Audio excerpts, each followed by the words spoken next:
Hello everyone, my name is Felipe Camargo and I'm an environmental engineering, a master candidate on the postgraduate program at Brazil University at the Energy and Environmental Lab. I'm very happy to be present here in COBEM and hopefully I can perform a brief and clear presentation of my work. The title of my work is Applying the Large-Scale Particle Image Velocimetry with Drone Image for determining the hydrokinetic potential in river. So let's begin. This work is divided into 4 parts: introduction, methodology, results, and conclusions. Energy is correlated to the life quality for human beings in all contemporary societies. Underdeveloped countries are and will continue to increase their electricity generation and consumption. There is a global demand to migrate the electricity mix to a net zero emission mix. Net zero means a huge decline in the use of coal, oil, and gas, traditional fossil fuel electricity generation. Aware of this global need to increase energy supply in a clean and renewable way, and aware of the situation of the Brazilian electricity matrix, which is mostly composed of hydroelectric plants, this work proposed to analyze a methodology to determine the hydrokinetic potential in rivers using the LSPAV technique. The technique is called Large-Scale Particle Image Velocimetry and is an experimental technique derived originally from the Standard Particle Image Velocimetry method, the PIV. The PIV method consists in using a camera and a spectral laser to map the line at a constant velocity along a stream. Knowing the time between each triggered pulse and the camera angle concerning the illuminated flux field, it's possible to determine the velocity of the field. So a good definition of PIV is given by MUST. It's the precise quantitative measurements of velocity vectors of a fluid in a very large number of points simultaneously. The LSPAV technique employs the same principle as the classic PIV, but applied to large length scales, normally found in situations external to the laboratory situations, such as river surface velocity calculation applications. The methodology part starts with the field description. The local where the experiments were performed is a hero zone from Distrito Federal called Braslândia, at the Rodeador River, the primary affluent from the Descoberto Lake, the main reservoir of water from Distrito Federal. The river was buried in the 70s to create the Rodeador Channel, the main irrigation channel from the region. So, two techniques were applied at the Rodeador River, the LSPAV and the ADCP. The LSPAV procedure can be simplified by this flowchart: flow visualization, illumination, image recording, and image processing. The image recording was made by a drone overflying the river in a stationary flying mode. The drone was the Mavic Air 2 from DJI company. The idea of the method is to correlate images with a very small difference of time between them.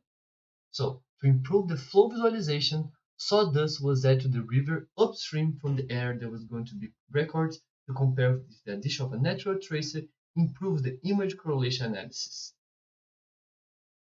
The ADCP equipment used in the field was the M9 from Suntech company. It's a robust, accurate, and reliable equipment. The M9 equipment is a highly accurate system specifically designed to measure river discharge, three-dimensional water currents, depths, and bathymetry from a moving or stationary vessel. The goal is to be able to measure velocities that are representative of the mean channel velocity. For this experiment, it was chosen to perform the measurement of the RTK GPS station. They improved the accuracy of the velocity calculation, using a board manufactured to receive the M9 equipment and with a rope. 3 sections from region of interest from the river was measured to later be compared with the LSPAV method. As mentioned, 3 sections was measured with the ADCP equipment. This region of interest marked at this image is a region where the LSPAV processment occurred. So from the LSPAV analysis, we extract the velocity information from these 3 sections to compare with the measurement made by the ADCP equipment. Now the post-processment starts. For the LSPAV method, 2 GIS softwares were used to process the video made at the field. So 2 videos were recorded at the river from the region of interest previously showed. One video with the sawdust and another without the addition of sawdust. The processing of the video starts at the river program, where we extract the frames from the video and calculate the time between each frame. Then we input all the frames extracted to the PIVLab program. The PIV lab is where the most sensible part from the LSPAV analysis takes place.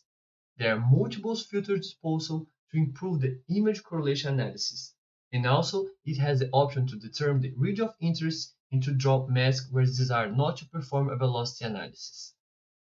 In this image, it's possible to see the blue dashed line that delimits the region of interest, and the red mask that defines where not to perform a velocity analysis. Also in this image, it's possible to see some ground control points, these chessboards over there. They are used to calibrate the frame with a real size value from the field to create a correlation between the pixel and the meters. With the region of interest defined and the pre-treatment in each frame performed, to enhance the quality of the processment, the correlation parts begin. As mentioned, the technique is an image correlation method that tries to find the pattern from a pixel from frame A in the frame B. This search for the pixel in the next frame is made by the cross-correlation equation, and the PIV lab offers two options to solve it. The first option is a direct cross-correlation and solve the correlation in the spatial domain. The other option is the discrete Fourier transformation that solves the equation in the frequency domain. The discrete Fourier transformation option was chosen to perform this work. So after each frame is compared with the other, the output that PIV lab gives us can be seen in this video. The green vectors correspond to the superficial velocity from the river. So from the velocity vector field, we extract three sections to compare from the measurement made by the ADCP equipment. Just to remember you guys, this is the region of interest defined to perform the LSPAV analysis. And those are the three sections that we measure with the ADCP equipment. The next section is the results, with the sawdust, the result parts where the result from each section from the video record with sawdust and the video record without sawdust, and the results from ADCP equipment will be demonstrated. First, we have the result from the LSPAV with sawdust. Important to remember that the LSPAV method measures the superficial velocity from the river. As you can see here in this graph, from each section, the behavior from the velocity from the cross-section of the river follow the same tendency. Low values for the velocity at the margins of the channel and bigger in the middle. Here the result from the LSPAV without the addition of sawdust, the magnitude and the behavior follow the same tendency from the analysis from the LSPAV with sawdust.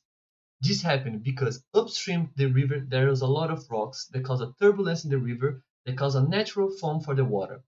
That works already as a natural tracer. So the addition of a sawdust for this case did improve a lot of the image correlation technique because the river had already a natural trace from itself. Here is the result from the ADCP equipment, the bathymetry, and the velocity profile from each section.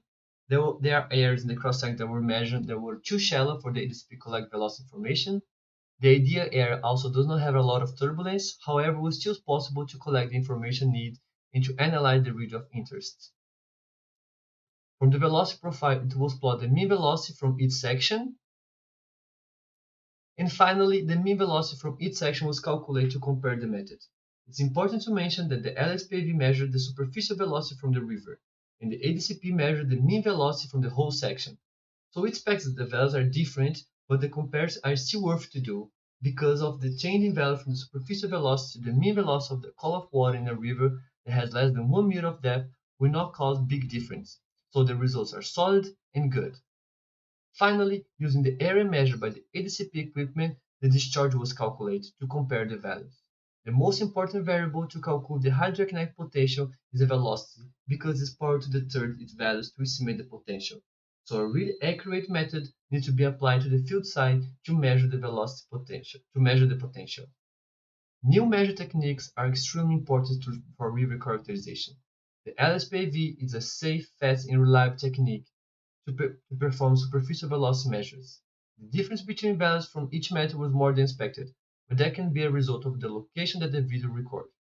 There were a lot of shadow from trees that affect the image analysis.